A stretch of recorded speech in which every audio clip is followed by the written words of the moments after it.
Dia, bom dia! Bom dia, galera! Bom dia a todos! Mais uma live aqui para a gente poder conversar um pouquinho.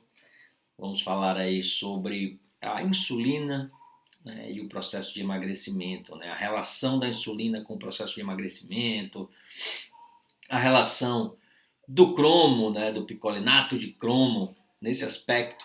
Então vamos trabalhar um pouquinho desse tema e já para a galera aí que está assistindo a gravação, tá? Um breve resumo, lembrando, né, que a insulina, galera, é um hormônio fundamental para a gente, não tem nada de ruim. A associação que se faz com a insulina e respostas negativas, sejam elas de saúde ou estéticas, estão relacionadas ao desequilíbrio da insulina e das respostas, na verdade, principalmente da resposta insulínica. Não necessariamente do hormônio em si, tá? Então, essa que é a grande questão. Insulina não tem nada de ruim. O que importa é a gente adequar, é trazer um equilíbrio da resposta insulínica para o organismo de cada indivíduo. Beleza? Bom, então, galera, hoje a gente vai falar aí sobre esse tema, sobre essa relação, né, entre insulina e o engordar ou o emagrecer, né, em relação da insulina com a estética. Bom, insulina é um hormônio, né, em primeiro lugar. Bom dia, galera que está chegando aí. Insulina é um hormônio que é produzido no nosso corpo, no pâncreas, através de uma sequência de estímulos. Então, nosso processo de produção de insulina, de liberação de insulina, começa com a relação dos alimentos ainda na boca, com o sabor. A partir do momento que a língua sente determinados sabores, ela envia um comando para o cérebro dizendo: olha, está chegando tal tipo de nutriente, está chegando aquele tipo de nutriente, que é para que o cérebro passe essa resposta para o trato digestivo, para os órgãos, para que todo o nosso sistema se adeque ao processo de digestão e absorção e aproveitamento daquilo que está por vir. Né? Então o nosso corpo ele não é surpreendido, né? O nosso intestino, por exemplo, ele não é surpreendido. Olha, chegou coisas que a gente nunca imaginou. Isso não existe. Porque a partir do momento que você começa a digestão, começa a mastigação, a língua começa a sentir os sabores, já começam envios de informações para o cérebro e o cérebro vai distribuindo essas informações dizendo o que está chegando. Tá? E aí uma das coisas que acontece, por exemplo, é a relação que o corpo faz e que o corpo entende entre o sabor doce e a chegada de carboidratos, consequentemente a necessidade da produção e liberação de insulina.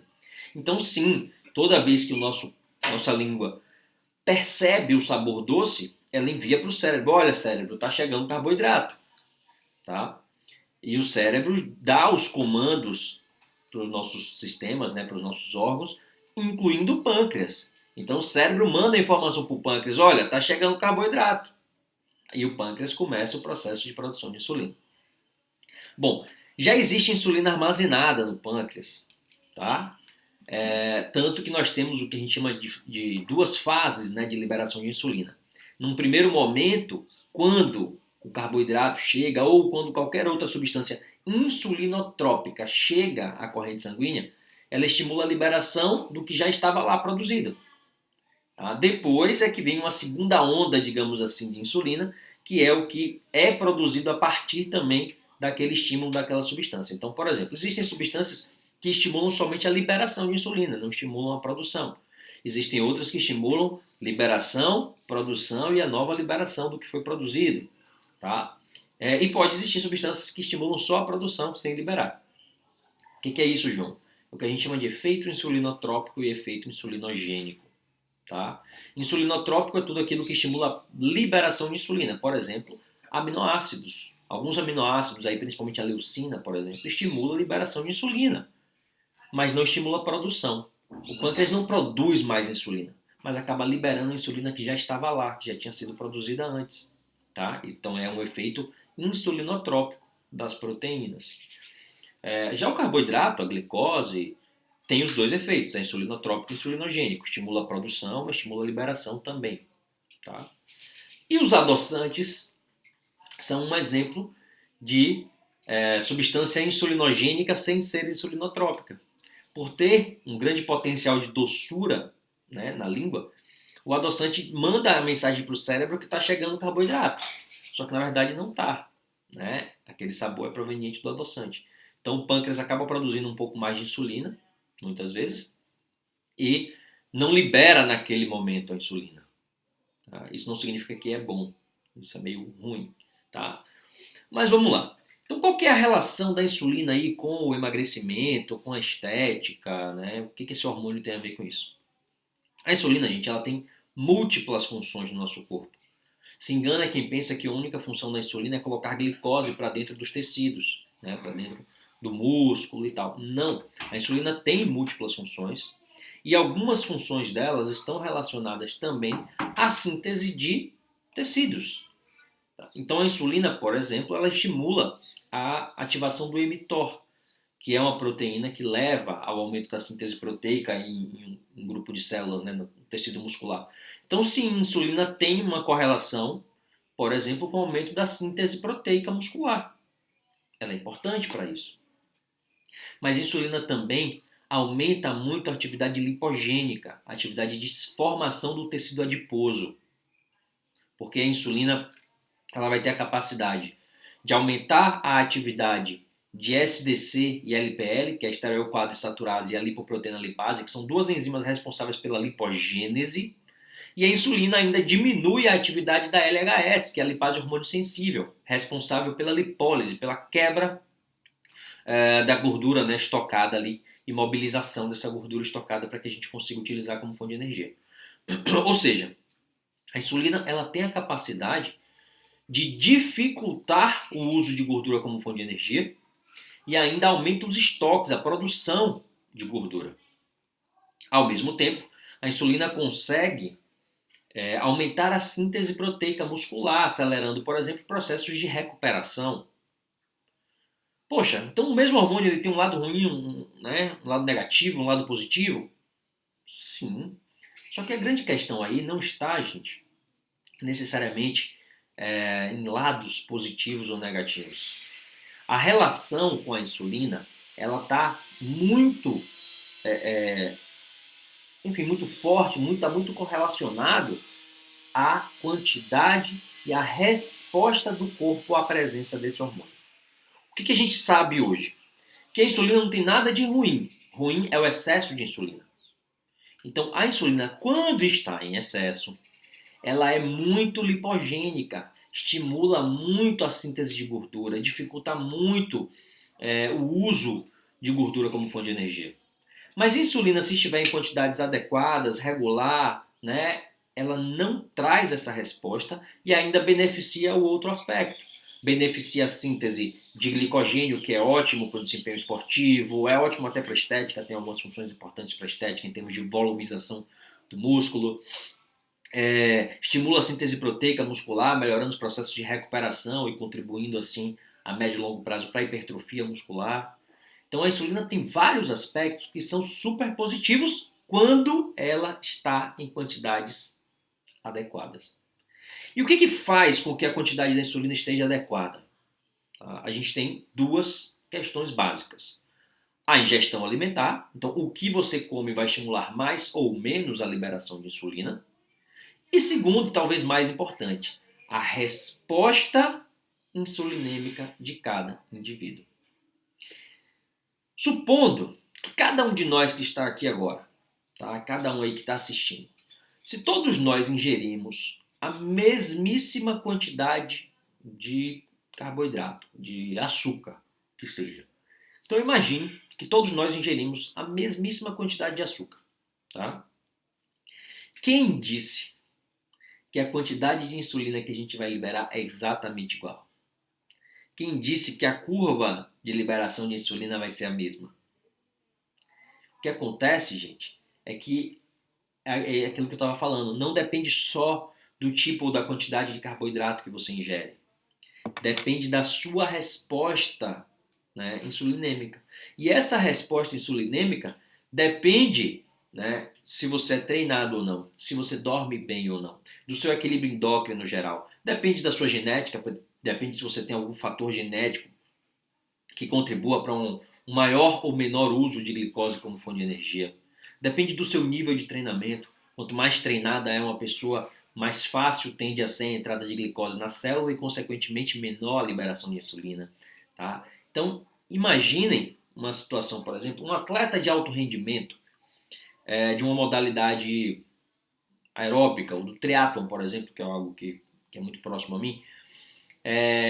Então, no triatlon, se você pega um atleta de alto rendimento esportivo, essa pessoa geralmente ela treina 5, 6, 8 horas por dia, tá, de treinamentos. E você for ver a ingestão de carboidrato dessa galera é muito alta. Então chegam a ingerir, né, volumes calóricos que passam das 5.000, 6.000 calorias por dia e bote aí 60, às vezes 65% disso na forma de carboidrato. Então é muito carbo, gente, é muito carboidrato por dia. Vamos supor que um atleta desse esteja ingerindo 450 gramas de carboidrato por dia. E uma outra pessoa fisicamente ativa, né, praticante ali de musculação ou do crossfit, e que tem um físico parecido, digamos. Essa pessoa ela consome, sei lá, 250 gramas de carboidrato. Tá? Então quase metade aí.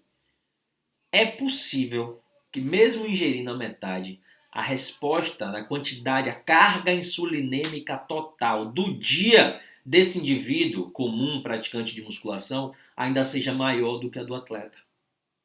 Porque mesmo ingerindo um volume de carboidratos bem maior, o atleta ele faz, né, ele tem um número de horas de treinamento absurdamente maior, a intensidade de treinamento maior, e nós sabemos que durante o treinamento existe supressão da liberação de insulina. Porque durante o treinamento, a glicose consegue entrar nas células musculares de forma independente da insulina, gente. Então eu não preciso necessariamente de insulina para fazer a glicose entrar na célula muscular durante o treinamento. Existe um processo ali de difusão facilitada, né? Então a glicose entra na célula tranquilamente, sem precisar da resposta, né, da insulina. Por isso existe uma supressão de insulina durante o treinamento, até para que não ocorra uma hipoglicemia. Tá? E aí o que vai acontecer? Durante, como eu disse, 5, 6, 8 horas do dia desse indivíduo, ele está com a supressão de insulina por conta, né, do treinamento. Durante mais 8 horas do dia desse indivíduo, ele está com a insulina basal porque ele está dormindo, se a alimentação dele for feita de forma adequada, correta. Então imaginem, prestem atenção que o número de horas em que esse indivíduo está com a insulina basal ou suprimida é muito grande. Por isso que a carga total de insulina do dia dele vai ser baixa, mesmo comparado a um indivíduo que consome metade, né, dos carboidratos ali que ele consome, tá? Então não tem muito o que né, ficar discutindo com relação a isso, porque isso depende. Opa, bate aqui. Isso depende de uma série. Opa, olha eu mudando aqui, gente, a câmera. Que mangue, viu? Pronto.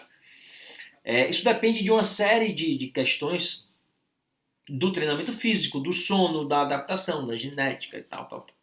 Então, quando você, né, pensa, quando o nutricionista pensa num processo de prescrição, para a galera que é nutri aí, olha, eu vou colocar para esse paciente X gramas de carboidrato por quilo de peso corporal por dia, é uma estratégia que eu testei, funcionou em outros pacientes e tal. Isso é legal, isso é importante de você raciocinar, mas lembre-se que cada um é cada um. A resposta insulinêmica do indivíduo pode ser completamente diferente da do outro. Então não é porque funcionou muito bem, obrigado, em um indivíduo que vai funcionar igual no outro. Essa é que é a questão. Tá? Então o que a gente tem que se preocupar? Adotar estratégias para que a resposta insulinêmica seja a melhor possível.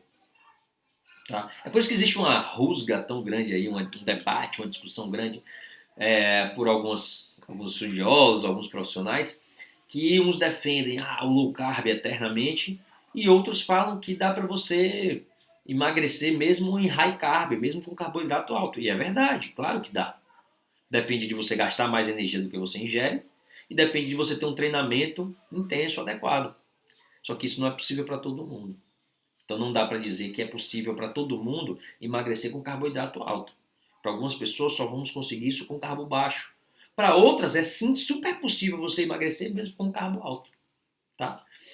Então sem generalização o tempo inteiro, gente, vamos trabalhar cada vez mais a individualidade. Isso vai ser um grande diferencial se você souber direcionar. Não adianta, eu vou trabalhar a individualidade, mas eu não desenvolvi um raciocínio clínico claro para aquele paciente. Não adianta.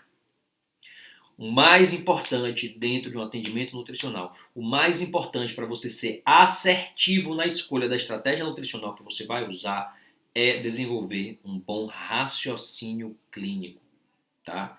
É você olhar aquele caso ali e falar assim, tá aí, ó, é isso aqui que eu tenho que fazer porque isso, porque esse paciente é desse jeito, né? Tem essas e esses entraves, tem essas facilidades, isso é que conta. Beleza? Então se liguem nisso. Lembrem de construir um bom raciocínio clínico, porque isso vai fazer toda a diferença na hora de você ser assertivo na escolha da estratégia nutricional.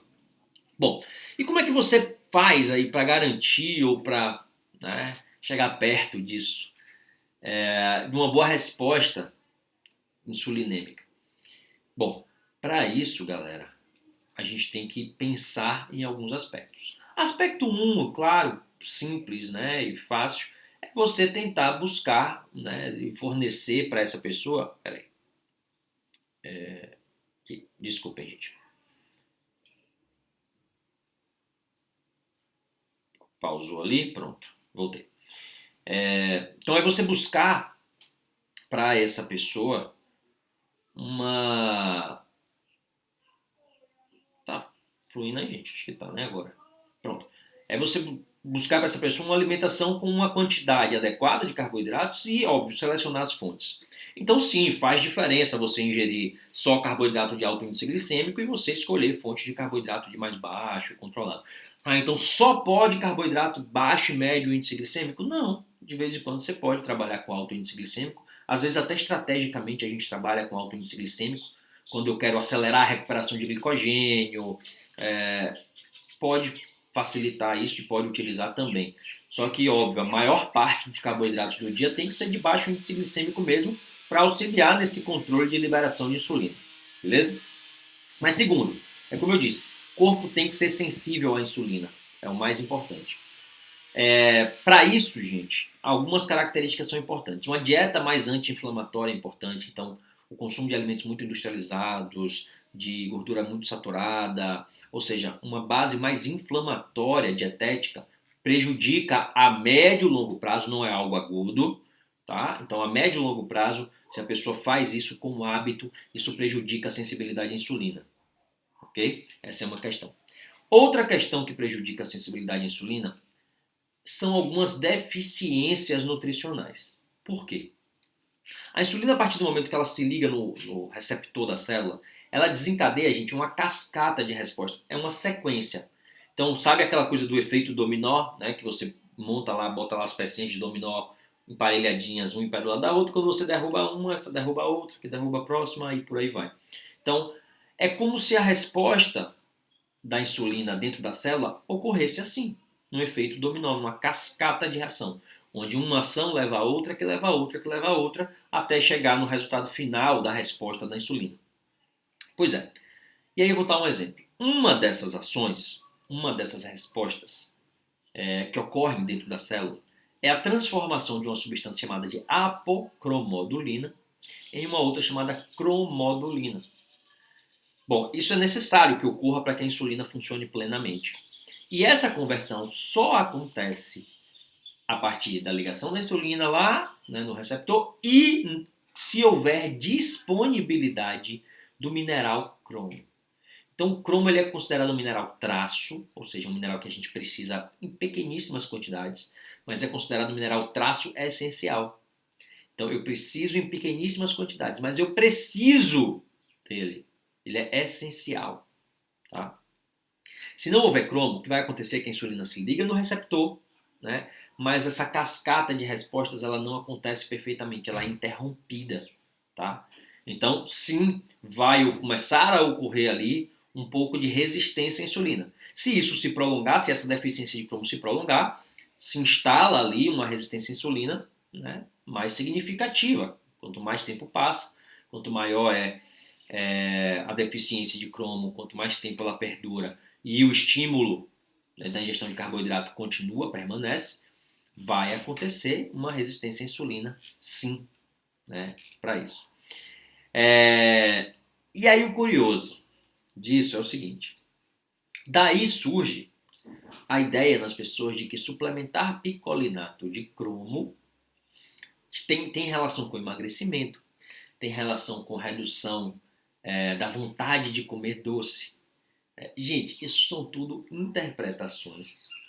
Não dá para dizer que isso é uma mentira absoluta, mas isso também não é uma verdade absoluta. Eu estou aqui, estou bem, quero emagrecer, tomo cromo e emagreço? Não, isso não existe. A questão é, em quem tem deficiência de cromo, vai acontecer, né, cronicamente, uma resistência à insulina, certo? Um tipo de resistência à insulina. Gente, quando isso acontece, prestem atenção, é como se assim, ó, a gente tem que entender que nosso corpo se comunica o tempo inteiro. Cada pedacinho do nosso corpo se comunica com o outro, com o cérebro, o tempo inteiro. Então, aquela célula que não está respondendo bem à insulina, a glicose chegou lá para entrar. Mas a glicose só entra se houver insulina, não é isso? Exceto a relação lá do treinamento. A insulina chegou, só que a insulina não funciona. É como se aquela célula não desse ouvidos à insulina. Então, acaba que a glicose não entra. Se a glicose não entra, a célula começa. Cérebro, eu tô com fome, tô precisando de energia. Aí o cérebro, opa, beleza, tô vendo aqui que tem glicose. Pâncreas, libera a insulina aí, para a glicose entrar na célula. Pâncreas libera a insulina. A insulina chega lá, se liga no receptor, mas a sinalização não acontece. Então a glicose não entra na célula. E a célula continua. Cérebro, tô com fome, né? Tô precisando de energia. E aí o cérebro, ué, mas já falei pro pâncreas liberar a insulina, ele liberou a insulina, então deve ser falta de glicose. Faz o quê? Desencadeia fome. Desencadeia a vontade de comer. Então a pessoa tem uma vontade de comer, tem uma fome, tem um desejo alimentar, tal, porque o cérebro associa o sabor doce à presença de glicose, né? Então a pessoa vai lá, come, aumenta a glicemia, o cérebro percebe, opa, tem glicose disponível, massa. Pâncreas percebe, libera insulina. Então tem glicose, tem insulina, mas não entra na célula porque a insulina não está funcionando, tá? Então a resposta não chega na célula. Então a célula continua desesperadamente gritando: cérebro, eu tô com fome, falta energia e tal. O que o cérebro faz? Amigo, o que ele pode fazer? Ah, é? Tá com fome? Tá enchendo meu saco, célula? Então tome aí, ó. Fome, desejo, compulsividade, insulina. Então você começa a ter muita insulina, muita glicose, mesmo assim ela não entra na célula. Isso é resistência à insulina, isso é o processo de desenvolvimento de um diabetes, tá? Claro, isso não acontece de forma aguda, não é que em um dia isso vai acontecer, mas isso acontecendo, né, de forma recorrente, essa resposta do corpo, né, a ausência do cromo, a insuficiência do cromo acontecendo de forma recorrente, isso vai, né, se prolongando e outras respostas, outras adaptações acontecem e pode sim levar a um diabetes, tá? Mas, gente, eu estou falando algo muito a longo prazo. Só que é simples resolver isso. Se a causa é a deficiência de cromo, a pessoa vai lá, come, aumenta a ingestão, o consumo alimentar de fonte de cromo ou suplementa cromo, na forma, por exemplo, de picolinato. E aí o que acontece? Um milagre. A insulina volta a funcionar, a célula recebe a sua glicose, para de mandar aquelas respostas enchendo o saco do cérebro, e aí o cérebro deixa de criar a compulsividade, deixa de criar o desejo por doce, né? A pessoa se sente melhor, né? Ela sente que ela tem mais energia, e aí fala, uau! Tá? O picolinato de cromo tirou a minha vontade de comer doce. Não, cidadão. O que estava, aliás, até aconteceu, mas o problema era a causa. A causa disso era a deficiência de cromo, por isso que funcionou. Ah, João, eu sou uma pessoa que eu Amo doce. Amo doce. Sou chocolatra, como todo dia, muito. Eu vou tomar picolinato de cromo e isso vai tirar minha vontade de comer doce. Não, não vai. Se a causa não for deficiência de cromo, não vai. Tá? Não vai tirar sua vontade de comer doce. Porque nada no mundo, não tem nutriente no universo que mude, gente. Paladar no sentido de preferências alimentares, né? O cromo não vai mudar sua preferência alimentar. Eu como muito doce porque eu gosto muito de doce. É uma coisa, tá? Então, entendam isso. O picolinato de cromo só funciona, só traz benefícios, só melhora a resposta insulinêmica para o indivíduo que tem deficiência de cromo. Se esse indivíduo não tiver deficiência de cromo, isso não vai funcionar, tá? Alguém perguntou aí acima até com relação ao exame bioquímico, né, qual é a quantidade ideal de cromo. Vai pelo laboratório, tá? Porque existem, gente, técnicas diferentes para mensurar aquilo dali, a depender da técnica que o laboratório utiliza, isso pode variar, ok? Mas lembrando, cromo é um mineral traço, então é um mineral que a gente precisa em pequenas quantidades, né? A gente trabalha com microgramas, tá? Pode, Sara, né? Uma alimentação muito restritiva e principalmente muito monótona pode levar à deficiência de cromo, sim, tá? Pode levar. Então, João, tem problema se assim, eu estou na dúvida, o exame não ficou muito claro, ou eu não quero esperar o exame, tem problema eu suplementar picolinato de cromo no meu paciente para garantir que não seja esse o problema? Não, problema não tem, tá? O único problema, talvez você esteja dando algo ali que não tem um benefício real naquele momento, tá? Mas problema para a saúde também não vai gerar, ok? Então analisem caso a caso, entendam se é necessário fazer essa suplementação ou não, beleza? Fato é, se a insulina não estiver funcionando bem, num caso como esse, vamos lá, seja pela deficiência de cromo, seja por outra causa, a insulina não está funcionando bem, ou múltiplas causas, muitas vezes a pessoa tem deficiência de cromo, ao mesmo tempo tem uma dieta muito pró-inflamatória, tem uma inadequação na alimentação, escolhe carboidratos de mais alto índice glicêmico, tem um padrão de sono ruim, o que altera também essa correlação da insulina.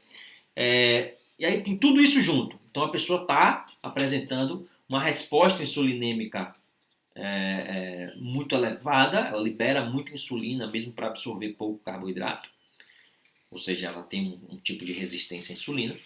E aí o que acontece? Muita insulina estimula a síntese de lipídios, estimula a lipogênese, dificulta o uso de gordura como fonte de energia. Então, sim, nesse caso, a insulina tem uma relação com, né, engordar ou com a dificuldade de emagrecer.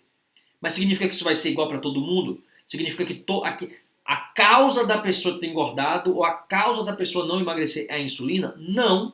São os erros crônicos, os erros alimentares, a inadequação e talvez a resposta insulinêmica.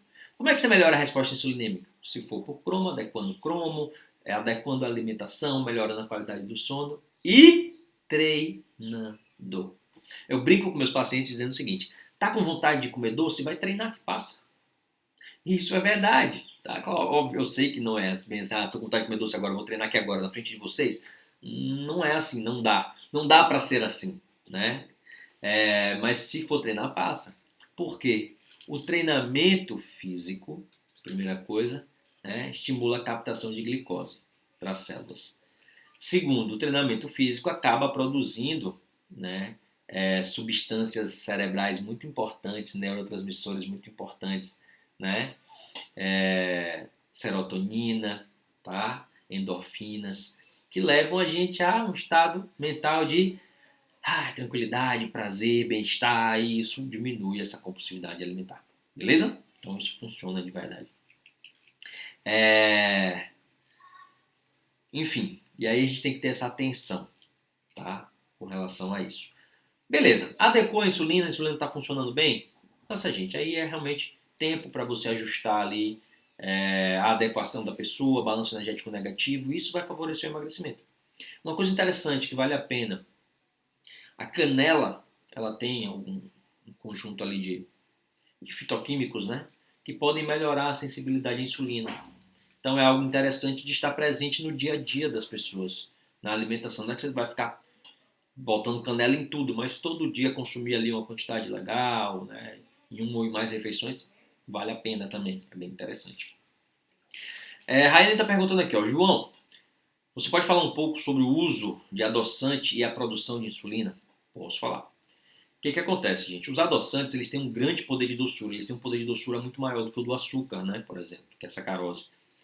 E isso, quando incide sobre a língua, quando a língua percebe esse sabor doce, ela manda a mensagem para o cérebro como se estivesse chegando muito carbo.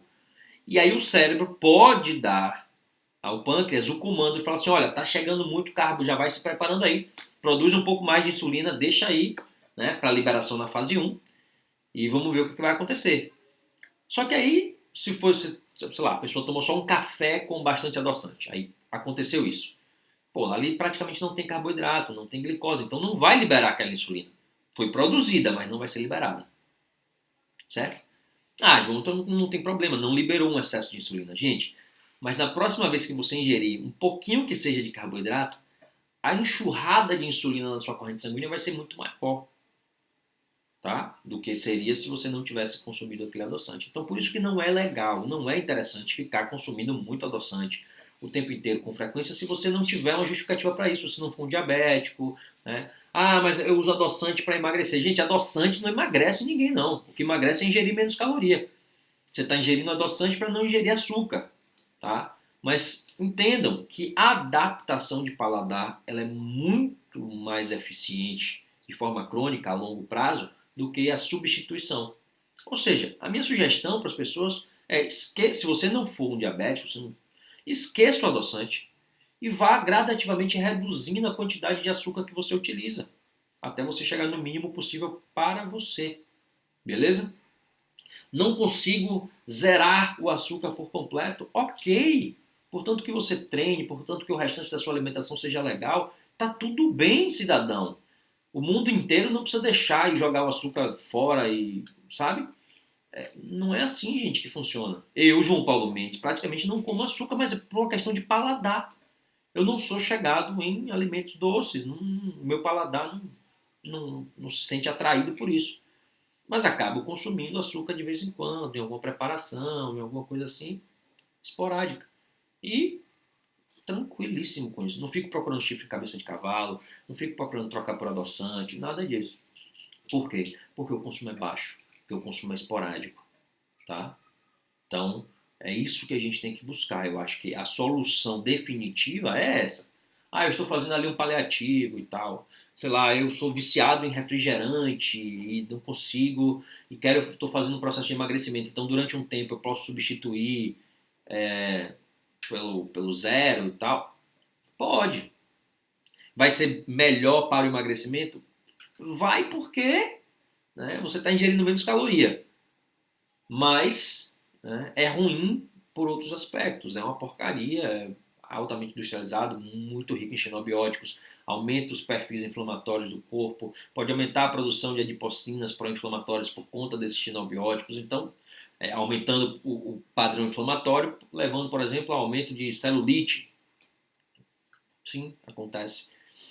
Mas em termos calóricos é menor. Então, se a pessoa se propõe, não, eu vou substituir pelo zero e vou gradativamente diminuindo a quantidade. Pô, massa, né? Legal. Não, eu vou simplesmente substituir pelo zero.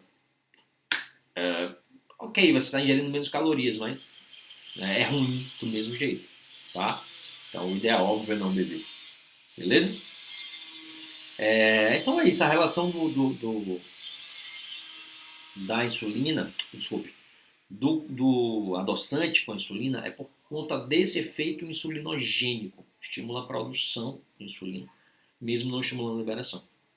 Tá? João, se eu fizer uma refeição onde tem, sei lá, eu tomo um refrigerante zero, que tem bastante adoçante, mas eu almocei também, que tem muito carboidrato no meu almoço. Aí você vai ter produção e liberação. Então não tem muito essa. Tá? Isabelle colocou aqui, ó, o problema é que as pessoas querem algo milagroso e cuidar da alimentação, sono e treino é a última opção. Pois é, se essa for a última opção, Isabelle, o resultado vai ser o último também. Gente, eu publiquei hoje, né, ontem, desculpe, no meu Instagram, no meu Twitter, É exatamente isso. Falando assim, gente, não tem segredo, não tem mistério, não tem milagre, não tem, sabe, não tem mágica no processo. É simples. O nosso corpo, ele ama rotina.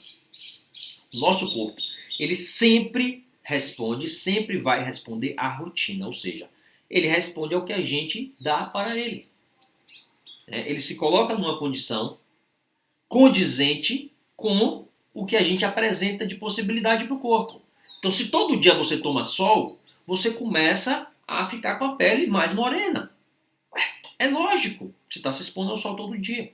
Se você não está se expondo ao sol nunca, como é o meu caso, infelizmente, né, por conta da pandemia e tal, você fica assim, né, branquela, amarela, igual eu tô.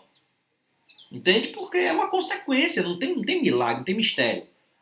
Né? Você tem estratégias ali que você pode adotar. Eu posso fazer, sei lá, um bronzeamento artificial, Deus me livre e guarde, mas, né? Poderia fazer se eu quiser. Fora isso, não vai ter jeito, gente. Então, entenda que você está satisfeito com o seu corpo hoje? Massa. Significa que a sua rotina de treino, alimentação e sono está condizente com o objetivo que você tem esteticamente. Não estou satisfeito com o meu corpo hoje. Então a sua rotina de alimentação, treino e sono não está condizente com o que você quer hoje. É simples, tá? Eu tava brincando ontem, eu vi um meme, não, acho que eu vi no Instagram mesmo, de um gato assim, bem gordinho, tal, tentando subir numa bancada e ele vai, ameaça e não consegue, desiste e vai sair embora. Eu ainda brinquei com minha esposa e falei assim, isso aqui, esse meme aqui representa a minha tentativa, né, de manter uma rotina regular, diária de treinamento em casa. Por conta da pandemia, né, eu não estou treinando em academia, em nada, então o treinamento está sendo em casa. Mas treinar em casa todos os dias, como eu fazia, né, com treinamento em academia e tal, gente, para mim está muito difícil. Eu acredito que esteja assim para a grande maioria. Eu estou conseguindo manter uma rotina de treinamentos, mas não todo dia como eu gostaria. Né? Então é óbvio, seu corpo está do jeito exatamente que você quer? Não, por quê? Porque a minha rotina não está exatamente do jeito que eu quero. Entende? Então é esse o raciocínio. Se você dorme mal, né? Se alimenta de forma inadequada e treina insuficiente ou não treina, seu corpo vai ficar, né? Vai responder e vai se adaptar a essa condição. Você vai ter um corpo de quem não treina, de quem se alimenta mal, de quem dorme mal. Se você dorme bem, se alimenta bem, treina regularmente, intensamente, você vai ter um corpo, né, que vai ser consequência. Vai ter um corpo de uma pessoa que se alimenta bem, que treina bem, que dorme bem. João, mas eu estou fazendo tudo isso e não estou no corpo que eu quero. Tempo, persistência. Há quanto tempo você está fazendo isso? Tá? E cuidado para não se enganar. Cuidado. Tá? Não, eu treino bem, eu treino direitinho de segunda a sexta. Eu me alimento bem de segunda a sexta. Só sábado e domingo que eu não treino. Só sábado e domingo que eu não me alimento bem, que eu enfio o pé na jaca. Gente, se você contar só sábados e domingos, estamos falando de quase um terço do ano, ok?